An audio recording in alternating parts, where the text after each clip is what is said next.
I am Andrea Butcher, and this is Being at Work.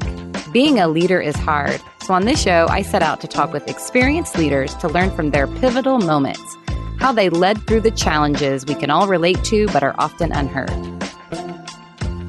Hey listeners, get ready for a great show. 2 minutes into the conversation with today's guest, I was moved to tears. Katara McCarty is an absolute powerhouse, as you'll hear in her story. She's a public speaker, coach, author, and podcast host dedicated to creating places, spaces, and community for women to cultivate their unique power. She has a magical way of connecting on a very deep level and inspiring leaders to move into action. It stems from her authenticity. She is so real and is clearly standing in her own power. Listen in as she inspires you to reclaim and rewrite your story, just as she has done throughout her life. Oh my gosh. The journey actually goes all the way back to when I was born. I was born in 1972, and my mother went to the hospital like most mothers to have me. And she decided after giving birth to me that she couldn't mother me, parent me. And so she abandoned me at the hospital. And so I went into foster care, and through that process, the foster care system was having a hard time placing me. And because I'm biracial, my mother is Caucasian, she's white. My dad is African American, he's Black. And they found it hard to place me. It was 1972, it was very taboo to have a baby that is biracial. And so my file came across the lady's desk, and she's like, my niece is wanting to adopt another baby. And so she called her niece and said, hey, we've got this baby. Here's kind of the issues we're having placing her. And the lady on the other end of the phone, her niece, said, I don't care. Bring this baby to my house. And so I got delivered to who is now my mom, Betty Waters' house, and was raised by 2 really strong Black women. But I learned pretty early on that I was different. I didn't look like my immediate family. I would go outside to play, and I didn't look like the other little girls in my neighborhood. And it was very apparent by the way sometimes I was even treated that I didn't really belong in some spaces and places. And so that was really challenging for me as a child, and just kind of growing up being quote unquote different, and trying to find that sense of belonging, and kind of led me into just really being independent and wanting to kind of carve my own path and pave my own way. And I started going to college and got pregnant at 19, and really just was like, what am I going to do? What am I going to do with all of this, with my life now? And I decided to become an entrepreneur. Kind of crazy. I was a single mom, 20 years old, and became an entrepreneur. I went and got certified in doing nails. I ended up opening up my own nail shop, and it was really kind of a freeing thing for me, because I didn't have to try to belong, because I kind of was creating my own path. And so I, from there, got married, had another daughter, and my husband and I decided to start a nonprofit organization together. And so we did that, and kind of carrying my experiences as a child and as a young adult, even through my teenage years of trying to kind of belong in spaces and places. I kind of brought that into our nonprofit work and said, if we're going to, we built a church, and I was like, if we're going to do this, like, I want to make sure that we're creating spaces and places of belonging for all people.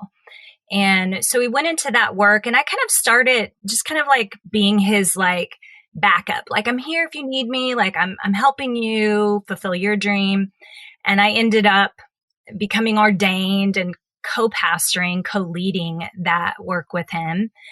and starting an after school program that is now branched into other states. We started a church and a school in Zambia, Africa, and we did that work for 16 years. And through that process, I recognized pretty early on that it's not very popular for women to be leaders in that industry, quote unquote industry. And so I would come up against roadblocks as a woman leader. And that was really challenging for me when I would find out that, people would prefer to meet with my husband or prefer to talk to him or prefer to have him come and speak on behalf of our mission and our vision. And that was a hard pill for me to swallow because I had kind of walked through my life kind of carving my own path and kind of creating my own space, and to be kind of met with that type of resistance was challenging, and realizing that it was because I was a female. And again, my experience as a child, a teenager, a young adult, I was met with resistance because my skin was either too dark or too light. And so just realizing like, wow, like society isn't always set up for me as a brown, Black woman to kind of be welcomed as a leader. And so then I had to kind of deal with that. Like, what do I do with that? And so really figuring out who my advocates were and who my allies were. My husband was one of them, and him really kind of like saying, hey, if my wife can't come, I'm not coming. And really kind of creating room for me to have and making space for me, which was really beautiful and amazing. And so those experiences, we ended up transitioning out of leading that nonprofit, did some really beautiful work during those 16 years. It really felt like it was time for us to transition out.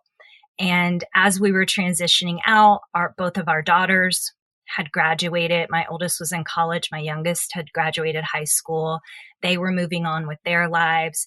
We were transitioning out of leading in this nonprofit organization that we had built. And my husband things were opening up for him in the corporate world. And I found myself leaving my city, leaving an organization that I had built, leaving that season of raising my girls, and looking at myself in the mirror like, holy smokes, girl, what are you going to do now? It was like everything kind of came to a crashing halt. And I just started kind of taking time with myself and spending time with me, and trying to ask some hard questions like, what do you want now in this season of your life? And almost like redefining who's Katara now. And looking back over all of my experiences from the time I was born being abandoned, to being adopted, to not feeling like I belonged, to being in, carving my own path and starting my own business, to partnering with my husband and feeling some resistance as a female leader. Like, what do I do with all that now? Like, how can I help women? And I just really began to sit with myself and think, you know what? Women are powerful. Like, we are powerful beings. And all of that life experience, I was able to kind of unfold as a person and grow as a person and discover my power. Like, I just like was like, oh my gosh, I actually can create the life I desire, and I can actually go back and look at my life and use everything that I've learned and give it to women. Like, how about I start speaking? And what if I became a coach? And so I became a certified coach, and my passion to help women discover their power came from my own struggles and my own resistance and my own self-discovery. And so that kind of led me to becoming a coach and kind of crafting a message and going out and being a motivational keynote speaker and really just sharing my life experiences and the tools that I've picked up along the way with other women, and to say, hey, girl, if I can do it, you can do it too. And not just inspiring them, but here's some tools. Here's some tools on how to tap into your own unique power, because we all are. We all are powerful. So that's kind of in a nutshell my what led me to do what I'm doing now. It took a lot of courage because I had been doing life with other people. I became a mom really early. I got married at 24. We started our organization when I was 27.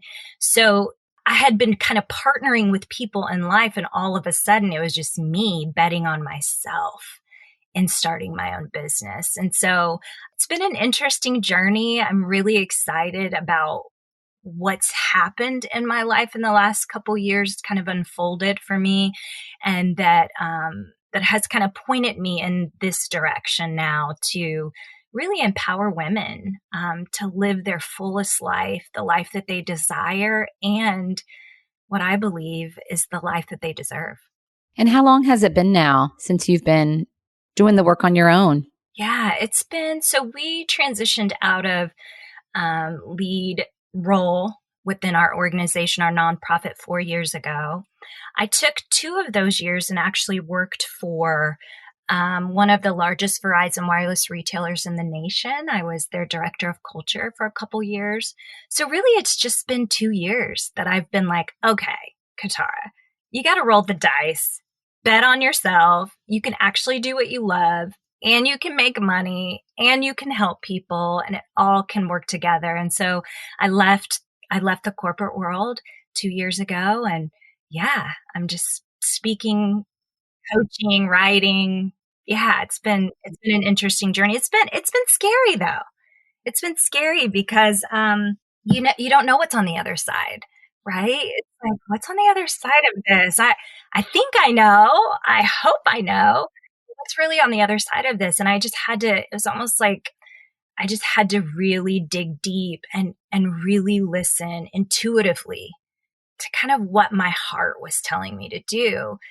And honestly, like, while the job that I took as the director of culture was fun and was so good, it was good work, it wasn't what I was really passionate about.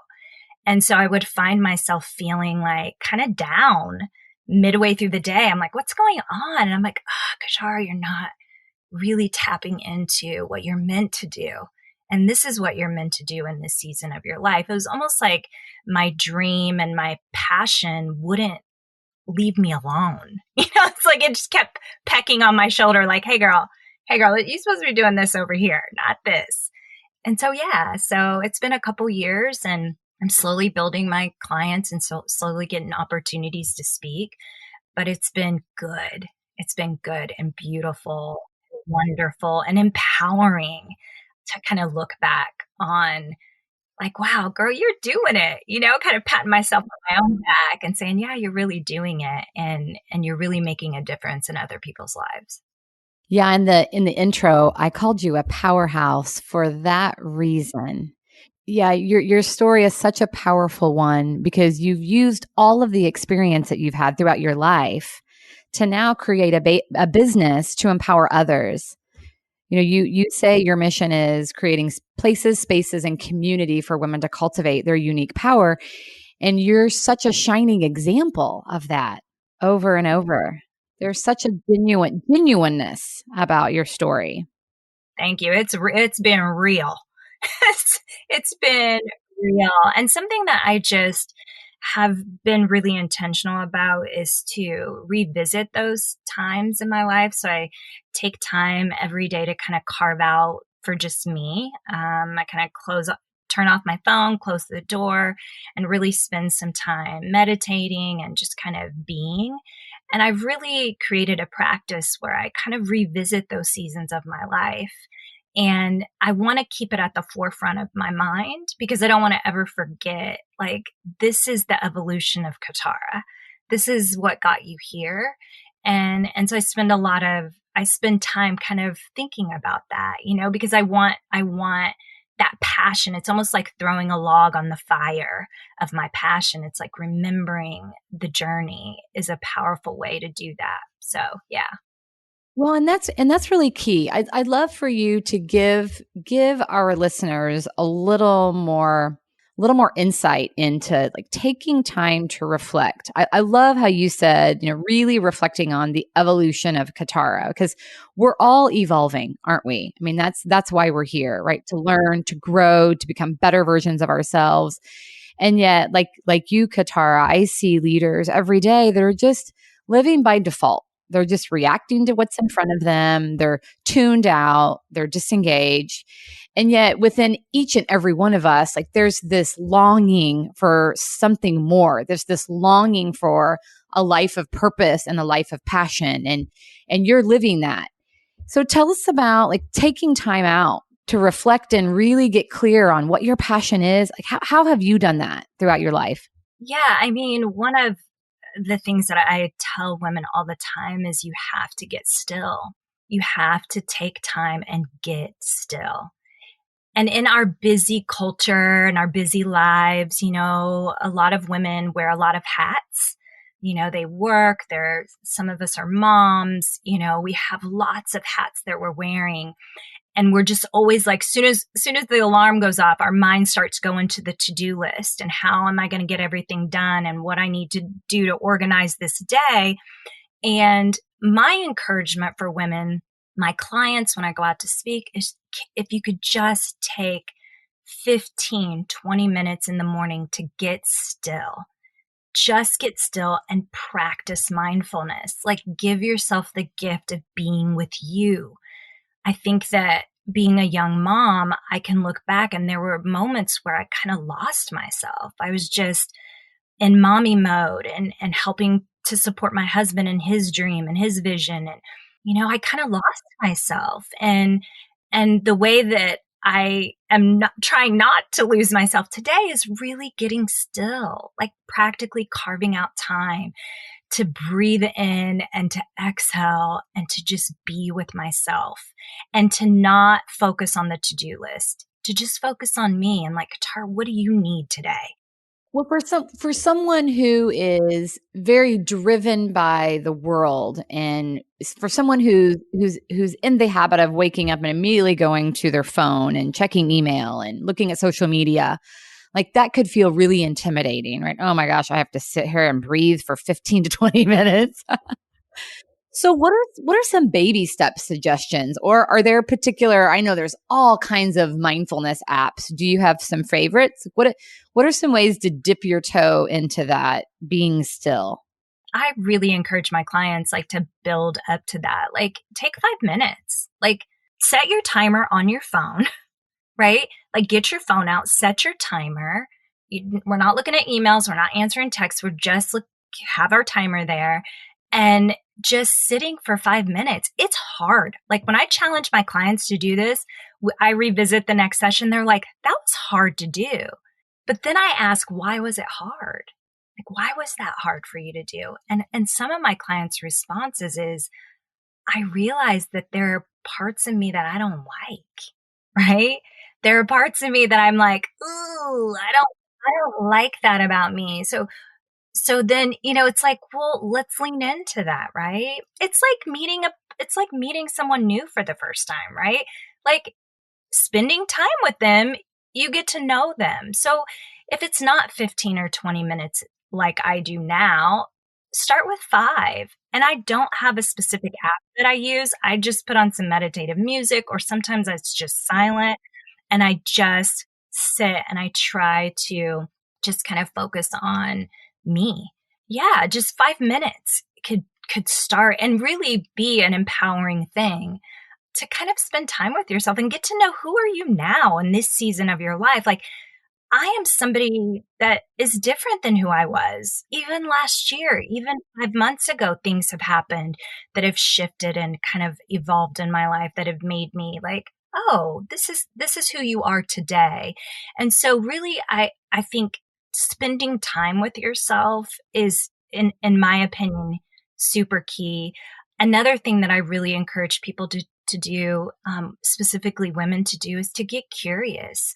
Get curious about where you're at now. Get curious about your past. right? Like sometimes we just close the door and we don't ever revisit some of our journeys in our lives. Like get curious about like, why do I react that way? Or why am I so frustrated about this? Or why am I so passionate about this? Why do I get so fired up about this? Like getting curious and really staring your truth in the face. Like it's really powerful when I'm able to, because for years I would tell my story and I would say, I was put up for adoption. I was put up for adoption. I was put up for adoption. The truth is my mom abandoned me at the hospital. That's the truth. And so I had to begin to stare that truth in the face and get curious about my story. Well, and it is so, I mean, let's just take a minute and celebrate how you talk about that. I mean, that is like literally within 2 minutes of this podcast recording, like I had big tears in my eyes. And it Aw, was, well, but here's the thing, you know, the way in which you talked about that, it was reality. There's a saying, I say it a lot, but it's such a good one. When you argue with reality, you will lose 100% of the time. So that's the staring your truth in the face, is just acknowledging like this is, but then the empowerment that comes from that, right? That's how you talked about your story, that yes, I was, and exactly. yeah, thank you for that. That's so refreshing. Good golly, that's refreshing. Oh, good. Well, staring your truth in the face doesn't mean like, oh God, I got to sit in this like sadness. It's like, no, I get to say what is. And now, as an adult woman, I get to reclaim my story and I get to rewrite it. There's another chapter. This thing isn't over. I'm not an abandoned person, right? Like, I'm not an abandoned 47-year-old, right? Like, I have friends, I have family, I have loved ones. Like, that's not the end of the story. We get to reclaim those parts of our lives and we get to rewrite them. That's what I love about empowering women to do, is that you don't have to be stuck in that old story, that you get to tell a new one. Because the old story holds you back. Like there are listeners right now who are reflecting on a past hurt, or I mean we've all been abandoned in air quotes in some way in our lives, right? By a boss, by you know a boyfriend, girlfriend, a friend, and we hold on to that. So the thing I hear you saying, like you're not curious with judgment. You're curious with an opportunity to reclaim. I mean, there's a difference, isn't there? Because I a lot of times we judge and we look at the past with a lot of judgment. It's taking your power back and saying that happened to me, but that doesn't have to own me. That happened to me, but that doesn't have to dictate how I show up today. And rewriting my story, reclaiming and rewriting my story is taking ownership of my life and taking my power back. I had to take my power back from what happened to me along the way in my life, even the resistance that I received as a female, like weaving through life. Like I had to take my power back and say, actually, I'm going to rewrite this. And that's where the power comes. That's where we square our shoulders. I will never forget. I heard this quote by actually my coach shared with me. It's by Marianne Williamson. And I'll just kind of go through it. I won't read the whole thing, but she says, our deepest fear is not that we are inadequate. Our deepest fear is that we are powerful beyond measure. It is our light, not our darkness, that most frightens us. She goes on to say, your playing small does not serve the world. There is nothing enlightened about shrinking so that other people won't feel insecure around you. And then she says, and as we let our light shine, we unconsciously give other people permission to do the same. And as we are liberated from our own fear, our presence automatically liberates others. When I heard that quote, it rocked me to my core. I thought, oh my gosh, I've created a pattern in my life of shrinking. I've, because of life circumstances, because of things that have happened, I have practiced and got really good at shrinking. And it wasn't serving me and it wasn't serving the world. And when I decided to kind of square my shoulders and to embrace my light and say yes to my light and to let it start shining, things started taking off for me. And it came with work, but that's what I choose to do, is to let my light shine, because then I give other women, other people permission to do the same. Well, it is shining bright, my friend. I mean, just the influence you have. I mean, that's well, and that everyone has the same opportunity, right? It's we all have a story. We all have experiences that have shaped and defined us, and it's through those challenges that we best serve others, that we're able to empower and help, because then others can learn from our story and our example. The other thing that I see, that you talked about the playing small, yeah, and I love Marianne Williamson and that quote.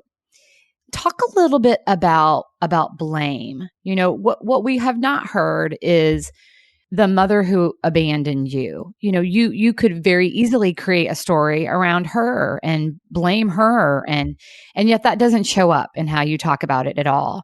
I have a very good friend who had a lot of challenges with his father growing up and has held on to so much of that hurt, and I see how it holds him back in all of his relationships. And he, in talking to him about that, like, it's always his dad's fault. His dad did. And how do we let go of those hurts when people have wronged us?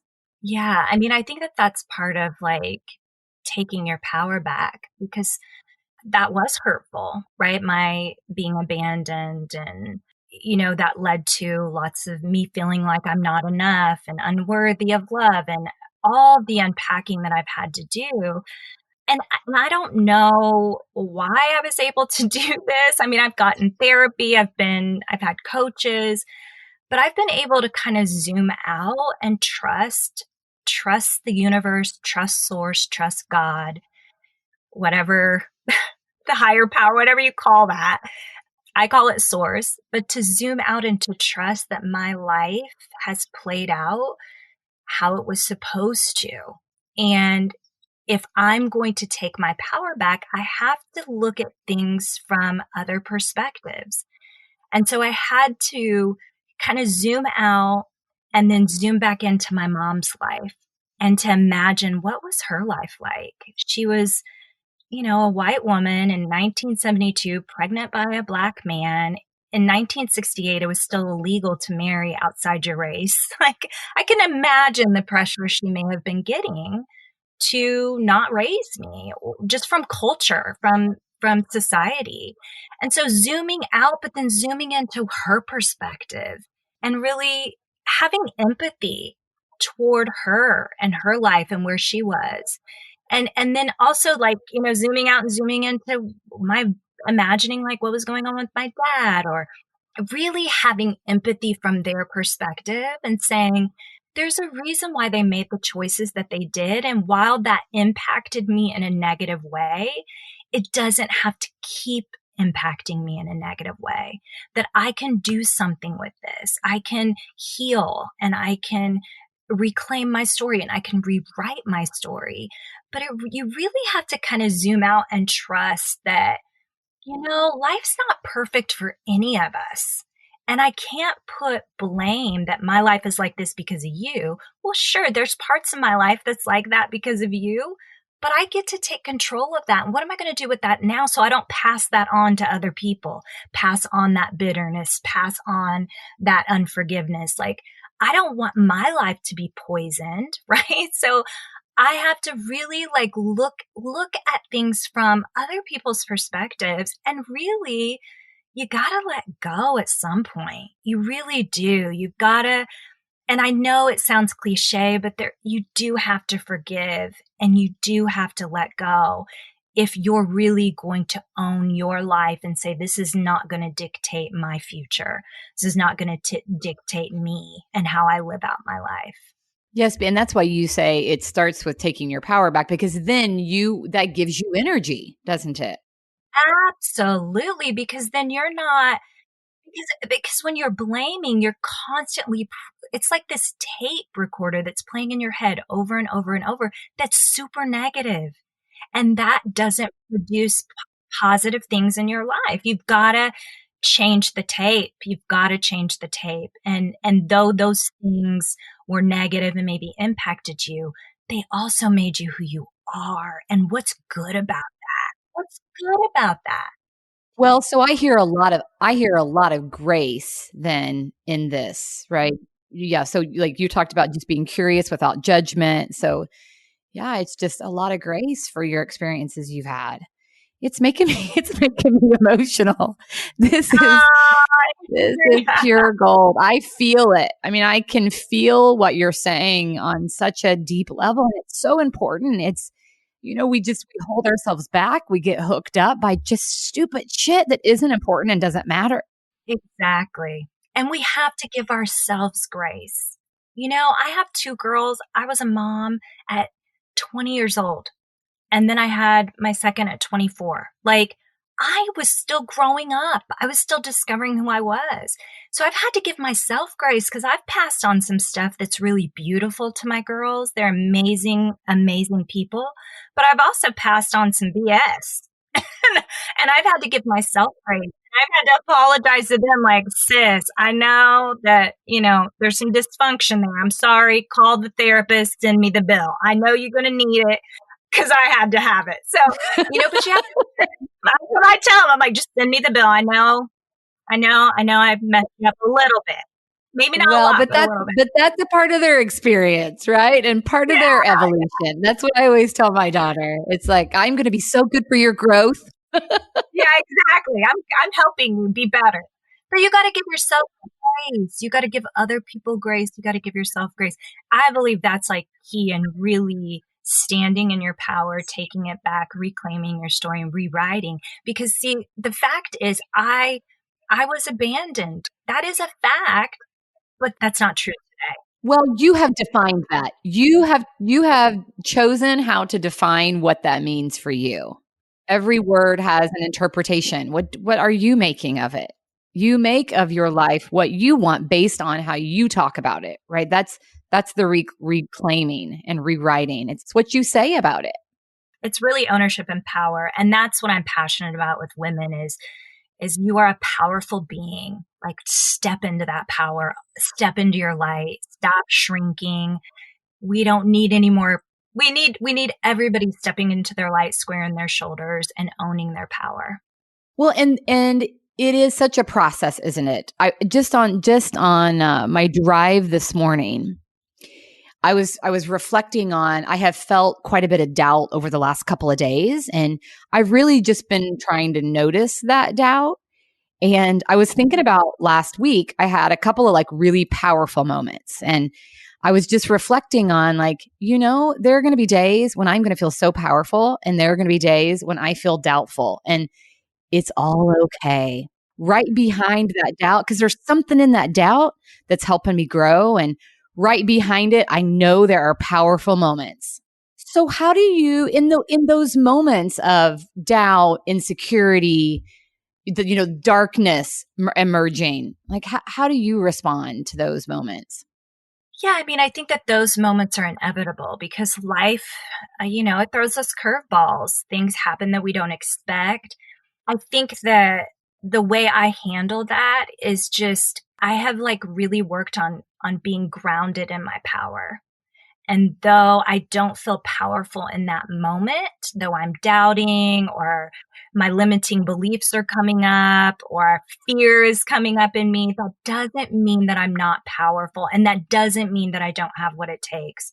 And so leaning in, like you said, leaning into that doubt, getting curious about that doubt, partnering with fear. Just because I'm afraid doesn't mean I shouldn't move forward in this thing, right? This big thing or this change, or I'm pivoting in my career. It doesn't mean I shouldn't do it. Maybe I just need to partner with fear because I'm stepping into something new and that's awesome. And so really staying grounded and rooted in the truth that I'm powerful in spite of doubt, in spite of when fear shows up, in spite of when those insecurities pop up, because it's not like you rise above it and you just stay above it and live a life that you're soaring and I'm powerful. And like, that's not real. Right. But understanding that underneath all of this, I've done some work and I've tapped into my power and it's still there. Right. It's still there. And I just kind of have to move through the doubt, move through with fear. It doesn't necessarily like go away because I recite a mantra. It's like, I got to work through that. It's like a kneading of bread. You just got to get in there and like work it out, like get curious about it. Like, what's happening right now? Why am I feeling so doubtful? And also plugging into other people. Like I have a great group of women that, man, if I'm feeling all the things, limiting beliefs, doubt, I'm like in a funk, I know I have some key women in my life that I can call and they are going to remind me of who I am. They know me. They are going to be like, hey girl, well, I know you're hearing this and you're seeing this, but let me remind you who you are. You are this, you are that, you are powerful. You've got this, right? And so having kind of your posse, I call them my road dogs, like having those people that I can pick up the phone and say, I am struggling today. Like I am really feeling like this. And then what's powerful about that network is then they can pour into you and remind you of the work you've done, remind you of who you are, remind you of where you're headed, and pour into you in those moments. But they're inevitable, right? It's gonna happen. Those moments are gonna come. Well, and what a great point to conclude on here. Just that, like you're not in this alone. That we are all in this together. And so having a safe place to fall, that has been over the last few years a really important part of my growth. I've always been really confident and put a lot of pressure on myself to be all things and to always have it together, and I don't. And I'm never going to. And so having those safe places where I can be vulnerable and raw and just admit that I really have no idea what I'm doing. Exactly. Or I'm really scared, having those people that you can lean into and really be honest and you don't have to put the face on for, it's like, no, sis, this is what I'm going through. I need some encouragement right now. You got to have those people because those seasons are going to come. But we move through them, we navigate them and we learn from them and we continue to unfold into the new season and the next thing that's happening in our lives, which is real. That's the evolution of Katara that you talked about earlier. I'm going to say right now, we're having a part 2, my friend. This is too good. And you've gotten my heart racing, and it's a good conversation when you've been moved to tears multiple times. So let's do this again. But for the purposes of today, like what I'm walking away with is reclaiming and rewriting my story. I mean, I feel like that's the theme over and over. You have given us a lot of practical ways in which to do that. My key takeaways are just the reminder of like owning my power, taking it back. And to do that, I got to zoom out. I got to reflect. I've got to trust. I have to be still and give myself space. Like you said earlier, making space for me. I can feel that, making space for me. And the partnering with fear. Oh, that's so good. Like partner, use it, feel it. And as you're grounded in your power and you're doing those things, that's going to be easier. So Katara, if our guests or our listeners want to connect with you, what is the best way to do that? Yeah, they can just find me on LinkedIn. It's Katara McCarty on LinkedIn. All right. Well, thank you so much for being a guest. I'm already looking forward to part 2. Thank you for having me. What an honor. Thank you. Thank you for joining us for this episode. Please subscribe wherever you listen to your podcast to never miss a Being at Work story.